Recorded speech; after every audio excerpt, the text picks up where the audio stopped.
यवतमाळ जिल्ह्यात गुन्हेगारांचे धाडस इतके वाढले आहे, भरवस्तीत आणि शेत शिवारात रक्ताचे पाट वाहू लागले आहेत। लाडखेड पोलीस ठाण्याच्या हद्दीतील वाघापूर शिवारात एका तरुणाची निर्घृण हत्या करून त्याचे प्रेत फेकण्यात आले होते। या अत्यंत संवेदनशील आणि थरकाप उडवणाऱ्या प्रकरणाचा स्थानिक गुन्हे शाखेने अवघ्या 24 तासांच्या आत छडा लावून आरोपी पती पत्नीच्या मुसक्या आवळल्या आहेत। दिनांक 15 मार्च 2026 रोजी सकाळी वाघापूर शेत शिवारात एका 30 ते 35 वर्षीय अज्ञात तरुणाचा मृतदेह रक्ताच्या थारोळ्यात पडलेला आढळला। अज्ञात आरोपीने दगडाने ठेचून आणि चाकून सपासप वार करून या तरुणाची क्रूर हत्या केली होती। या घटनेने परिसरात एकच खळबळ उडाली होती। तपासाअंती मृताची ओळख आतिश सुभाषराव देशमुख, वय वर्ष 36, राहणार गोविंदनगर, यवतमाळ अशी पटली। पोलिसांनी तांत्रिक तपास आणि गुप्त माहितीच्या आधारे संशयाची सुई मृताच्या नात्यातील व्यक्तींकडे वळवली।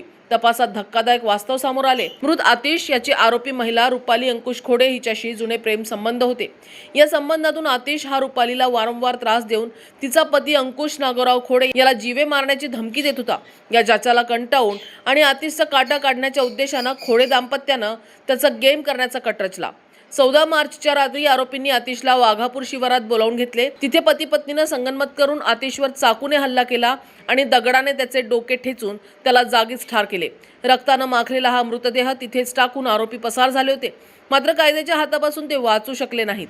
यवतमाळचे जिल्हा पोलीस अधीक्षक कुमार चिंता यांच्या आदेशानुसार स्थानिक गुन्हे शाखेचे पोलीस निरीक्षक सतीश चौरे आणि त्यांच्या पथकाने अत्यंत कौशल्याने तपास चक्रे फिरवली आणि आरोपी अंकुश नागोराव खोडे, वय वर्ष 43, रुपाली अंकुश खोडे, वय वर्ष 38, दोन्ही राहणार दांडेकर लेआउट, यवतमाळ यांना ताब्यात घेतले। पोलीस ही खाक्या दाखवताच त्यांनी गुन्ह्याची कबुली दिली। ही कारवाई पोलीस अधीक्षक कुमार चिंता, अप्पर पोलीस अधीक्षक अशोक थोरात यांच्या मार्गदर्शनात सतीश चौरे, सहपोलीस निरीक्षक पवन राठोड, पोलीस अंमलदार बबलू चव्हाण, मिथुन जाधव, सोहेल मिर्झा, किशोर झेंडेकर व इतर पथकाने ही कामगिरी फत्ते केली।